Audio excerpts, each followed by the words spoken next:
And we're back. We're really not sure what happened. We've got ideas, but we really don't know what happened.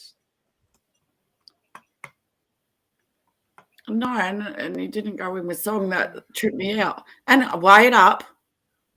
I don't think we are. No. Trouble streaming to Twitch? Yeah, I've just seen that. Oh, fucking Okay. hell. And we haven't come up on YouTube either.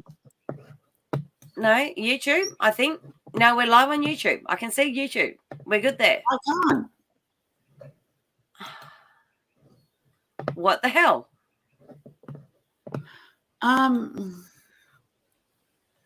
Okay, we're live. We're live on Chatters. Hi, everybody. Thank you. And we're live on Twitch too. Oh no! What have I done? I've still got the other one up. But no, we can't be live on the other one. We've started a new stream. I thought I opened the new one already. All right, oh my God, Father. Guys.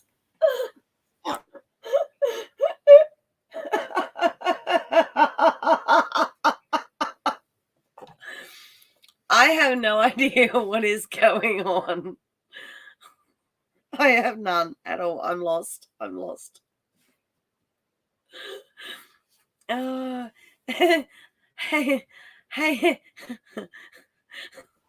One time we get all fucking right.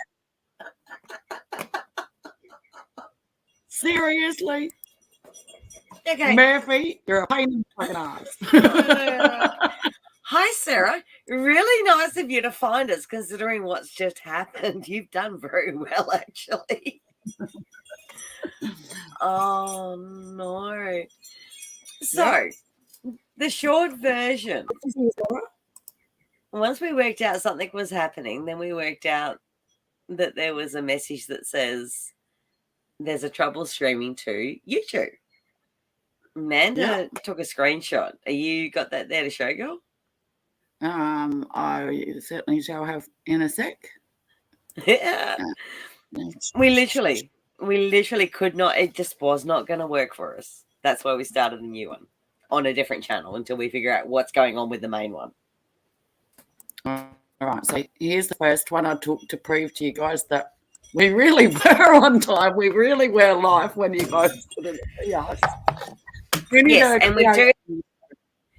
We have a proof on the Twitch because we had, we had a little friend over there. Yeah. And we found you too.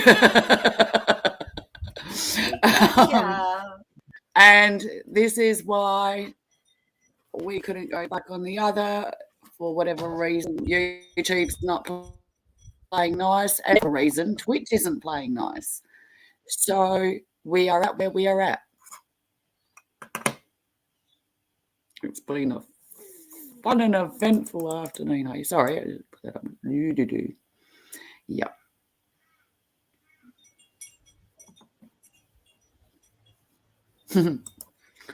Is this where I get to scream? For fuck's sake! Wait, what? Well, I just dropped out. Oh, yeah. Yeah. So, yeah, we can't. Apparently, this isn't streaming to Twitch, but it is. Oh, Yui, you're confused and lost, honey. So are we. Yeah. We really have no earthly idea what the freaking hell is going on right now. And that was before the technical issues. Yeah, that's true. And here we go, over on Twitch. We have a friend over there who's saying we are live on Twitch right now, even though our dashboard is telling us we have issues. But we didn't need to be told that. Oh, Yui Dallin. No, it's okay. It's okay. We're used to it. It's just nice if they can tell us before shit goes on. Oh, my fucking godfather. And it's really good, Andrew. All right, so we're going to be working off the StreamYard chat today, I think, guys, and please bear with. I think so. Yeah. No, Matt, don't agree with the dashboard, sweetheart. I'm telling you now because it says that we aren't live on Twitch. What the? Do I need to do another screenshot? I think we should. Hello, right. How are you? You found it. You've done extremely well today, my friend. You've done very. I'm going to cheat. I'm just going to present. You just can do a screen capture. Yeah, but this is easier. Share. Oh, my Here God, we go. See there? Oh, hang on. I've got to share the screen first. You've got it. You've got it. Ta-da!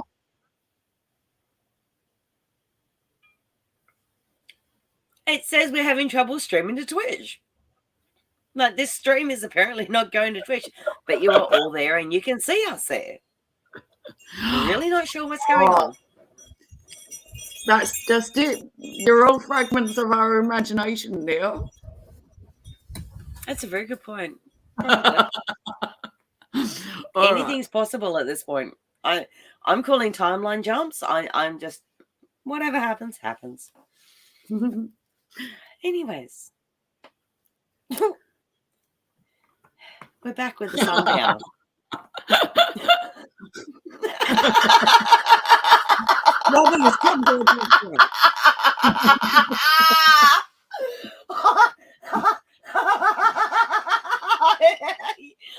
I'm sorry, I'm going to mute out.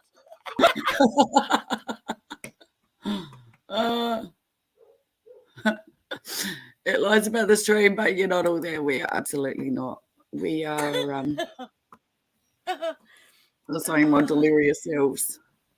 Yes. All right. And Aussie, not a freaking chance, woman. Not a chance. I've got more layers. It would take me longer to strip off right now because it's that damn cold than it would to do the show that we've got lined up. I'm telling you right now, sister. And ain't going to happen. Oh. Holy shit. There, guys. It's so cold there that Gus is actually wearing a hoodie. So she's got her own pouch. And a beanie underneath it too. No, we did it. We didn't, Yui, but I think YouTube might have.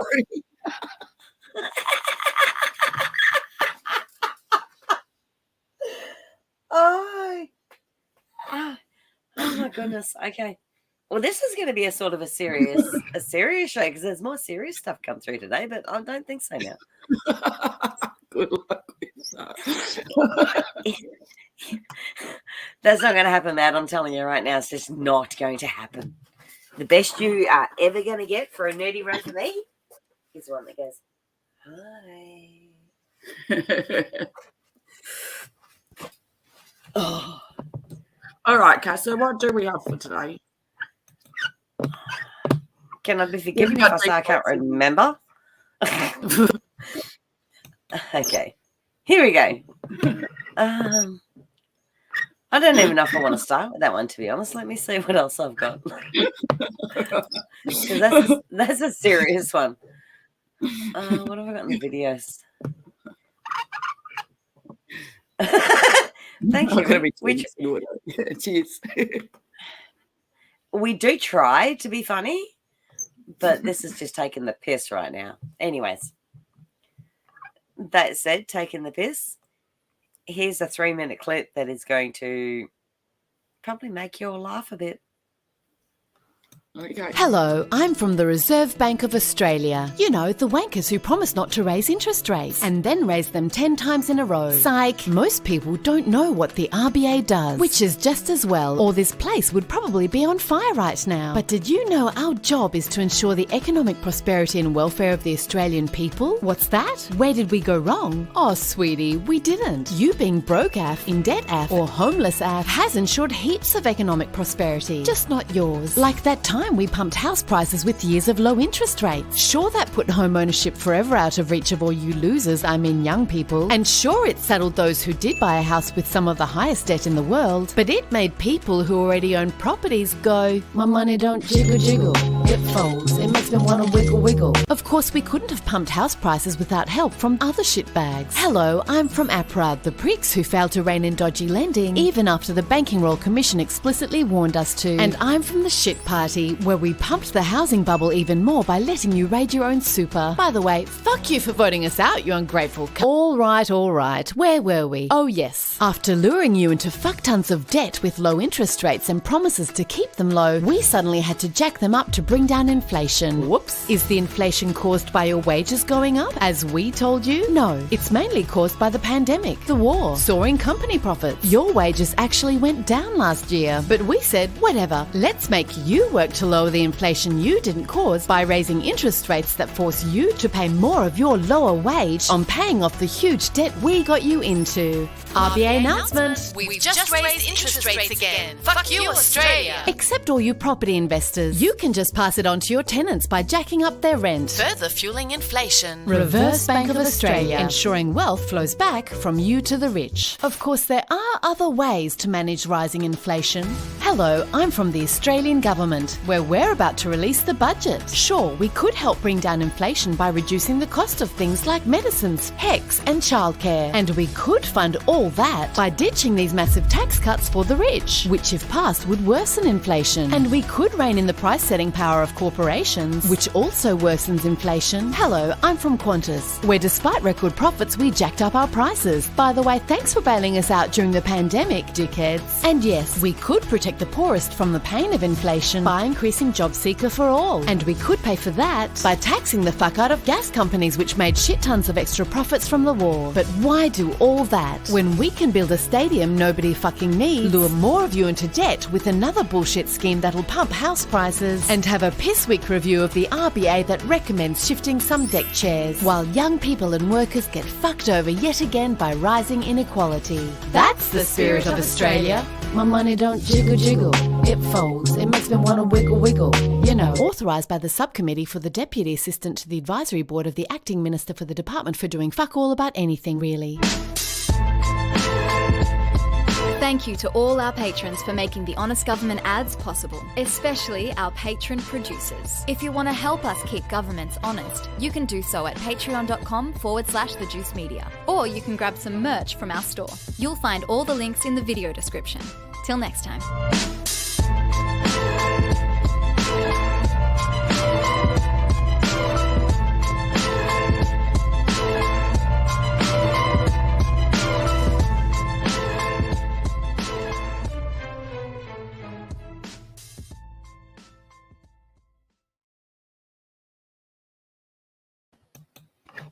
I love those guys. They do such good work. Yes. Great job for sure. They really do. So to follow up from that, I've got here a 4-minute clip from our treasurer who came out this morning, with a statement. Oh my God, Father. We actually have more on the Australian politicians later on in the show. Okay. More comedy, folks. Oh, absolutely, we do. Okay, so I'll play this one, and then I have a comment to put up that anybody in chat's just seen that came in from Tanya. I already put it up. Sorry, Now, both where of you. Treasurer Jim Chalmers is making his traditional walk before addressing the media ahead of tonight's budget. It's a big one for him, promising a surplus, the first one in a long time for Labor. Let's just have a little listen in right now. Morning, everyone. This is a responsible budget which helps people doing it tough and sets Australia up for the future. It's carefully calibrated to address cost of living pressures in our communities rather than add to them. It's a budget in Labor's best traditions, but also Australia's best traditions. Help for the vulnerable, broadening and extending more opportunities, and investing in the future of our country and its people. In dollar terms, it will show the biggest budget turnaround on record as a consequence of our responsible economic management. We are now forecasting a surplus this year, smaller deficits after that, and less debt throughout the budget. If this eventuates, this will be the first budget surplus in 15 years. This wouldn't be possible without the disciplined approach that we have taken. Now, obviously, the big upgrades to revenue in the near term are very important. But what also matters is the fact that over 2 budgets now, we have banked 87% of the proceeds of those upward revisions to revenue, without which we wouldn't be publishing the much stronger position that you will see in the budget tonight. Now, a stronger budget position is not an end in itself. It's the foundation on which we build everything that we want to do for our people, their economy, and our society. Our responsible economic management has meant that we can help the vulnerable in tough times, we can extend and broaden opportunities right throughout our country, and we can invest in the future of our economy and our people. I'm really proud of this budget that I'll be handing down tonight. I'm really proud of the collective effort that's gone into it. The job is obviously not finished. There are still challenges in our economy and in our budget, and obviously in our communities as well. But what I'll be doing tonight is laying the foundations, not just for a stronger budget, not just for a stronger economy, but for a stronger country as well. A country that helps people through tough times, extends and broadens more opportunities, and makes sure that the future that people get right around our country is the future that they need and deserve. Treasurer, as you said, if you can do it, this will be the first surplus in 15 years, the first Labor surplus in 35. Are you feeling the weight of history to deliver on this? I don't see it in exactly those terms. I mean, my eyes are forward to the future. And the job of this budget is to do what we can to help people through difficult times at the same time as we invest in their future. And that's been my focus. Obviously, we are all aware of the history here. This is a forecast for a surplus this year. There are always good reasons to be cautious about it. We will know for sure in a couple of months' time. But what we already know is that the much stronger budget position that I will release tonight would not be possible if we'd copied the approach of our predecessors or if we hadn't imposed on the budget the sort of discipline that makes it possible for us from that stronger foundation to look after people in the here and now at the same time as we invest in their opportunities into the future. A very upbeat Treasurer Jim Chalmers there in Canberra speaking ahead of tonight's budget announcement, the first budget surplus in 15 years.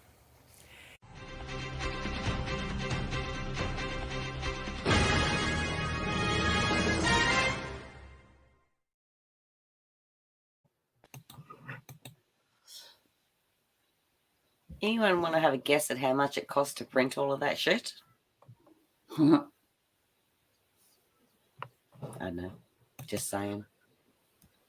I didn't even bother looking at that stuff personally yet, because what's the fucking point? Seriously. They talk a whole heap of fucking bullshit and then they come in and make excuses for why, whatever. And it doesn't matter whatever angle they're playing. Exactly. Okay, so please, you have to bear with us in light of the all fucked up stream. And my connection is dodging in and out too. So yeah. That's why. Okay, so we're all over the place. I'm gonna add the bits and pieces to it, but then I'm just gonna pop across. So this bit here. This came from the Telegram group when it got shared across there today, and it came from Tanya. So anybody in chat can see Tanya.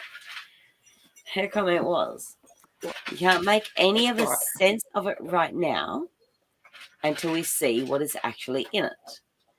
All we heard is spin talk from you. As far as them being responsible in their spending and saving will not give them a genuine surplus. They have been giving away money. Money to Ukraine is one big giveaway. All I can say is anyone can input any figures to make it look good. leaving you with nothing but bullshit. And I 100% agree with that.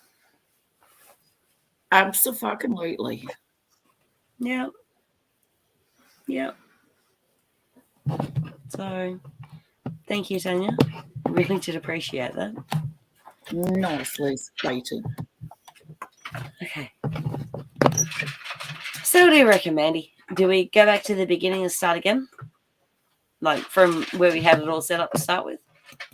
Why not? Okay. All right. So, a big one that came out this morning. Anybody who's had any interest in what's happening in Europe, and quite a few of us do, a Chilean reporter, independent reporter, conscientious reporter, it's hard to say, by the name of Gonzalo Lira was arrested. Oh. Days All ago. right. Hang on. You cut out for a second, sweetheart. Okay. That's why I put these on screen so that we can see it. Yeah. So yeah, Gonzalo Lira has been picked up again by the Ukrainians. Now, it's not the first time. He was released every other time. But the question is what's going to happen now, because it's getting a little bit more serious. So I don't want to sit here and read it all because it is fairly long. Again, the link is out on... Oh, no, bad. The link is out on the Telegram. But basically, the SBU has said that Lira publicly justified the armed aggression of Russia, denied or glorified alleged Russian crimes, and engaged in discrediting the top military and political leadership and the defense forces of our state. What they have shown in the video evidence, and with the balls up that we've had, I'm just not even going to try and get that up there. In the apartment where he was living, he had several books that were both pro-Europe, pro-Russia, and pro-Ukrainian. Right. And that was enough to have him detained in his own home and jailed. The Ukraine is a war zone right now. But how long until that becomes the rest of the world? Question a lot of people have been asking.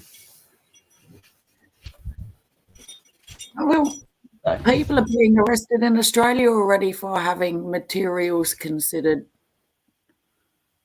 how do I word this? Oh, fuck it. For having history on, the other side of World War II, etc.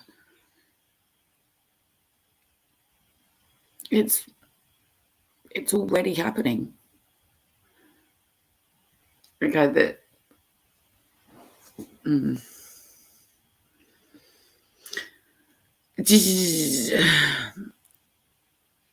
Interestingly enough, I came across a video yesterday from, she's gone.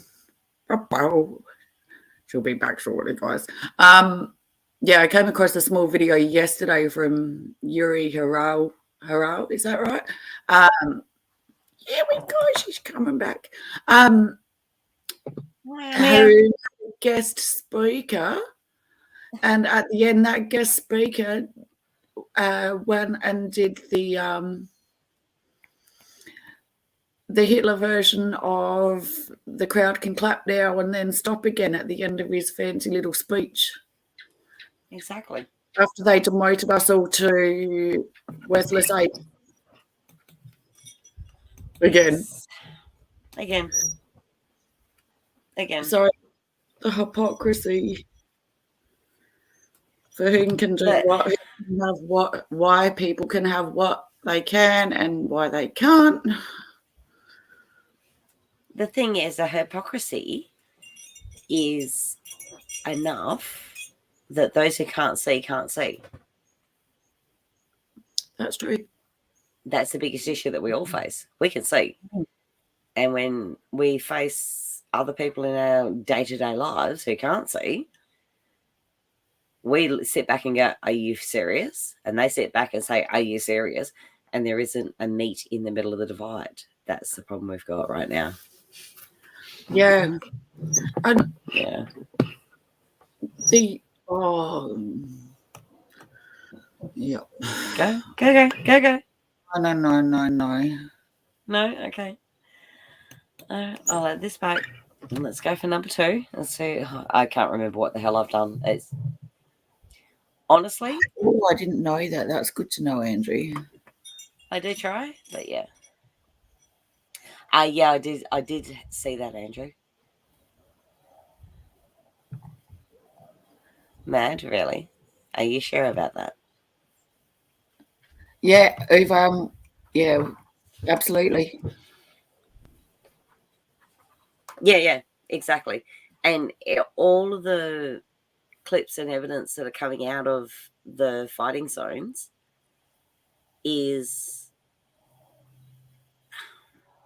it's proof positive. It really is proof positive. So, yeah, I do that too, don't you? I really do. Okay. Bicarb, awesome. Hang on, quick little trip across here, Andrew. Absolutely, and that's the whole point. Look here, not there. Look here, where we tell you to. Don't look there, we don't want you to see. The whole family is up for hanging, basically, for treason. So, haven't got anything in today's on that because it's a lot of background stuff at the minute, but when it comes out, absolutely we're going to have that here. So, all right. This one here, yeah, this is a general message for everybody. And I've got to find the video. Here we go. Here it is. Have a look at this. Anybody, most of us should know the basics of this, but it's an interesting little clip to go with it. So, here we go. Cool. Sodium bicarb, or bicarbonate of soda, also called baking soda, is an essential ingredient for everybody's medicine cabinet. I actually take it every single day to help alkalize my body because it has so many benefits out there. And I want to run through it very, very briefly. First of all, it alkalizes the body. And in this day and age, where we're having processed foods and you can't get away from it. We're having the stresses of life, we're having the stresses of TikTok and YouTube and all those as well. Well, it creates acid in our body and the body can get rid of it through deep breathing and all those breathing we do, for example, when we exercise is to clear out the acid. When you exercise, it creates acid, which becomes carbonic acid, which becomes carbon dioxide when you breathe it out. So one way, your kidneys get rid of it. But then if your kidneys can't get rid of it, they hide it away in something called stones, crystals, okay? So coming back to that in a moment. But what we've got is the body wants to be in a slight state of alkalinity. I'm going to explain that in my next video. But coming up here, what you see is we've got a state of metabolic acidosis. We're all in this state where we're slightly acidic and we should be slightly alkaline. And any small change in the pH, that's the acid alkali level, makes a big difference to your body. Everything in your body runs on pH. People don't understand the importance of it. But one little small change and all of a sudden you become tired and fatigued. You get a little bit of a small change in your blood and you get brain fog, lack of concentration, memory, focus, all those things. You get a small change and over a long period of time that forms crystals in your kidneys and gallstones, and you get a small, see these things happen. So metabolic acidosis is constantly there. It contributes to all forms of chronic illness, diabetes, heart attacks, strokes, cancers, you name it. In fact, it's used in treatments by the medical profession against some of these conditions. Kidney stones. Kidney stones are literally a crystallization, ready, of the acid to stop your body. It can't get rid of it through the kidneys because it can get rid of so much acid every single day, and it just can't get rid of it anymore. So it makes it into a crystal to hide it away, to not cause damage. But if you keep doing it long enough, you get enough of these crystals and you end up with kidney stones, and everyone says, what can I do to get rid of them? Alkalize, alkalize, alkalize. What can I do to prevent them? Alkalize. And in my next video, I'll actually show you how to test if you're alkaline or acidic or whatever conditions you want to. So you can take steps. But this is the single cheapest, most cost-effective thing that you can do for your health. And it's really, really simple. We go to the kidney stones, kidney disease, by the way, and kidney disease, chronic kidney disease. People with chronic kidney disease, they actually give them sodium bicarbonate to actually, believe it or not, reduce the speed at which the disease is developing. Then you've got cancer treatments. They actually use it in cancer treatments. Wow. As an adjunct to the chemotherapy and the radiotherapy, because it helped alkalize the body. You may not be aware, but cancer cells produce more acid in the body than normal cells, about 7 times more. So as a result of that, your body is even more acidic, and hence why they're using cancer treatments in hospitals and so on. Then you've got this one, SIBO. SIBO is small intestinal bacterial overgrowth. And that's the bloating you get. Now, if you're getting bloating, it's a part of the simple solution. And I will have more on that. But at the end of the day, SIBO is caused by an imbalance of the pH in the small intestine. And as a result, the wrong bacteria grow. Yep, it all comes down to pH. It all comes down to it. Tooth decay. Tooth decay occurs in the mouth because you've got the wrong pH. Soaking your mouth with some sodium bicarb every single morning and checking that your saliva has a pH of around about 7 is critical. That's what I'm going to show you in the next video. And then we've got athletic performance. Here it is, down the bottom.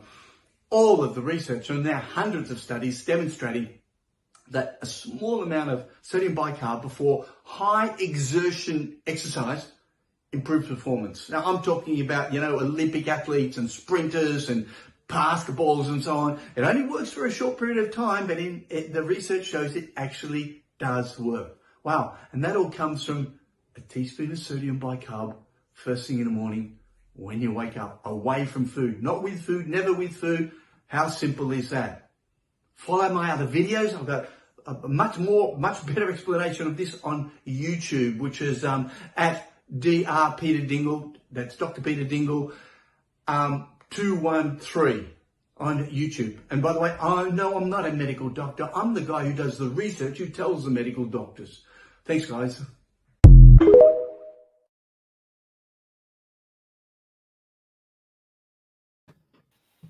There we go. Nicely done. As I've just thrown in chat, it actually works really well for reflux and heartburn as well. It's one of the miracle wonder cures that Mother Nature has granted us, and yet we all ignore it. Yeah, been manipulated and mistrust a lot of these things, and these things are now looked upon as old wives' tales and not trustworthy, etc. 1 teaspoon in the drink of water on its own without food every morning meal. Exactly. Matt, if you want the enema, carbonate it. It goes up further.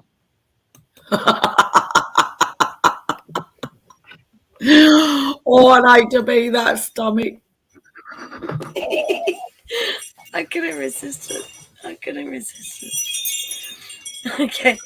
And I'm still lost. Where am I at next? Next fucking black. Okay. So the first 2 of these we've already done, just because we had to get some fun stuff going.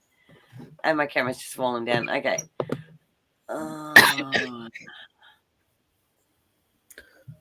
And I don't even know what video this is.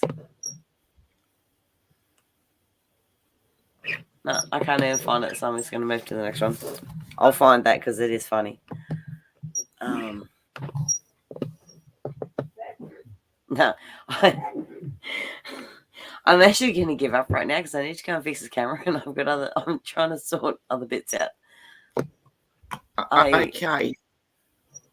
Here's one on authority. Think you should look in on him, please? Whether the learner likes it or not, But he might be dead in there. What you're looking at is an advert for an experiment in 1961 to study memory. The pay, regardless of the outcome, was $4 per hour. So you decided to volunteer for the study. You're called in for the experiment, and as soon as you arrive, you meet a fellow volunteer and the experimenter. Both you and the volunteer were asked to draw a piece of paper from a hat that would determine your role in the study. The volunteer was the first one asked to draw the paper, and the paper read, Learner, and by default, you were automatically appointed as the teacher. Both you and the volunteer were brought to a room separated from one another by a wall. The learner was strapped onto an electric chair designed to send shocks and at the same time secure him in place. An electrode was attached to the learner's wrist and a paste was applied to avoid blisters and burns. And on the other side of the room is the shock generator. Although the shocks can be extremely painful, they cause no permanent tissue damage, the experimenter assures you and the learner. So you sit down on your desk, looking closer at the generator. There are over 30 levers, labeled 15 volts up to 450. Behind you is another table where the experimenter will be sitting to oversee the experiment. With all the preparations done, the experiment is ready to commence. You start by reading a series of word pairs such as red and hammer, cat and dog to the learner who was instructed to memorize the pairings as you read them through. Once all the word pairings have been said aloud, you're instructed to read the word pair again, but now the second part of the pair is up to the learner to remember correctly. The quiz progressed perfectly at first, and then the learner makes his first mistake. The experimenter behind you told you to flip the first switch, which is the 15-volt shock. Ouch! The learner responded in pain, experiencing his first electroshock punishment. You continue again with the word pair and the learner makes another mistake, but you're told to flick the second lever, which is the 30 volts. As you continue again with the word pair, the learner makes another mistake, and you notice that for each punishment, 15 volts were increased every single time. As the severity of the punishment increased, so too does the response from the learner. He begins to bang on the wall repeatedly and scream on top of his lungs, asking for mercy. Fear, guilt, and dread start to overcome you and you feel a huge weight on your whole body, reluctant to flick a simple switch. You decided to bail the experiment, but the experimenter insists that you continue with the experiment. The more you beg for the experiment to stop, the more adamant the experimenter becomes. So, the question I have for you is, what would you do?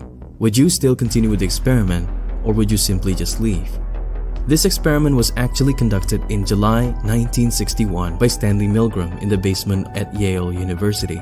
40 men had volunteered for the study, and they all came from various backgrounds. The experiment was falsely advertised, requiring 3 individuals with each different role, but in reality, only one role was recruited, which was the teacher. The volunteer who was banging on the wall, begging for the study to stop, was all an act. When the teacher sat down on his desk, the learner had connected a tape recorder to play for each shock administered. Ouch. Also, there was no shock involved in the study whatsoever. Any attempts from the teacher to halt the experiment, predetermined prods, a total of 4 of them, have been prepared to push the teacher into continuing the experiment. The actual objective of the study is to test out how much people are willing to listen to authority figures when told to do stuff that goes against their personal conscience. Only after the 4th prod, or the maximum voltage, has been administered will the experiment be over and the teacher is free to leave the study. Just 3 months before the study, one of the major organizers of the Holocaust, Otto Adolf Eichmann, was captured and was brought to Israel to stand trial on 15 criminal charges, including war crimes, crimes against humanity, and crimes against the Jewish people. During the trial, he did not deny the Holocaust or his role in organizing it, but he said he was simply following orders. He was found guilty on all of the charges and was executed by hanging on 1st June 1962. His trial was huge at that time, and because of what he said, Milgram wondered if Eichmann and his million accomplices in the Holocaust were really just following orders. Like Milgram and his colleagues, and probably you watching this, would think that only a small fraction of the participants would obey the experimenter until the end, but that is not the case. An overwhelming 65% of the participants actually administered the maximum voltage to the learners. Even the lowest voltage was 300 volts.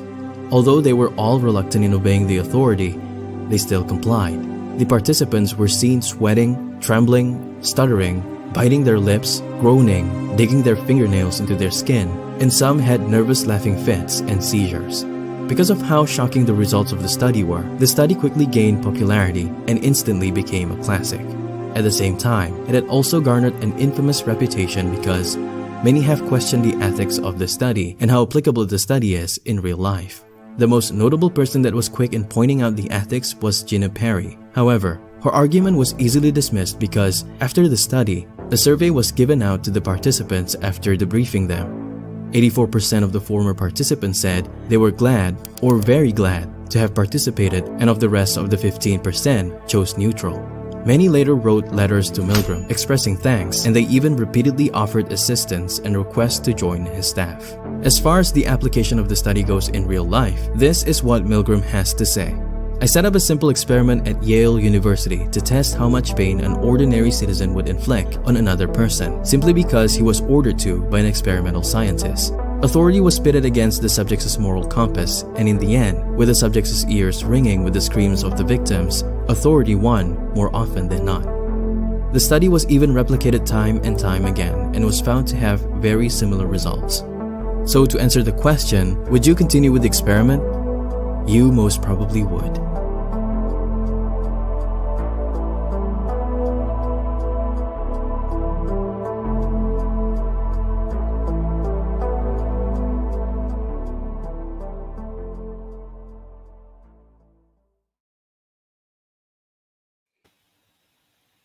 Hi. So there you go. As I've just put in the chat, I do have the original footage of that, of the Milgram experiment, and it's pretty shocking. The ones that they showcase were visibly distressed, but when they were told you have to keep going, they just did. There was no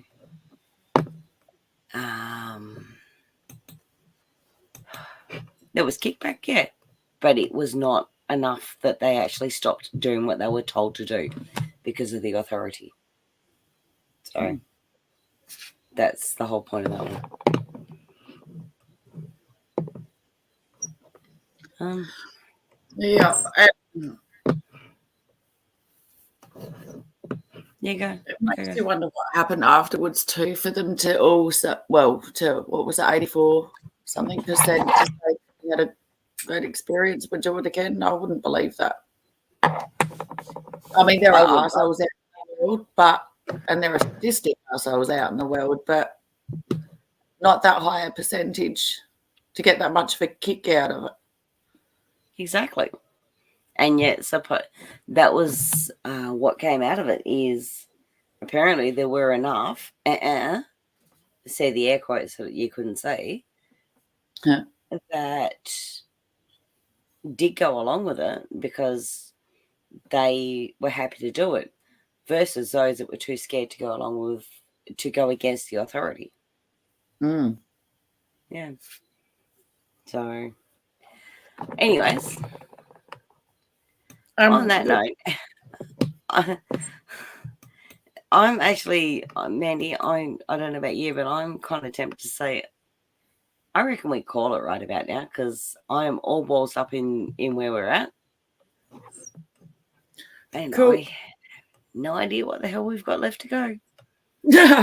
Well, I need to jump out and reset, and yeah, I really do. Cool. Well, we'll leave you to it, guys. Thank you so much for joining us. Yes. We really, really appreciate it, considering you had to come and find us a second time. Oh, my God, Father. And I will do my best to make tomorrow a little bit longer to make up, because there's a heap in here for today that, well, we're not going to get to. I'm really sorry. We're not going to get to. I need to go and laugh a lot. And then we need to go and find out what is going on with Life's Bullshit Channel too. We need to figure that out. Yeah, I'm thinking it might be a fucking StreamYard thing, but who knows? Who knows? I mean, let's be honest. I've got an association with it, so they could have played whack-a-mole and got us there too. Anything's possible. Quite possibly, but you never know. Yeah.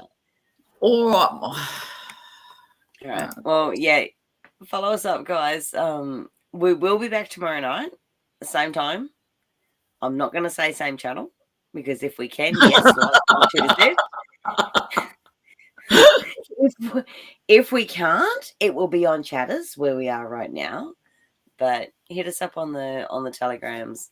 I'll try and get it out on the Crazy Crew chat. That's pretty much all we can do right now. Good luck. We'll see you all tomorrow. Bye. Love you.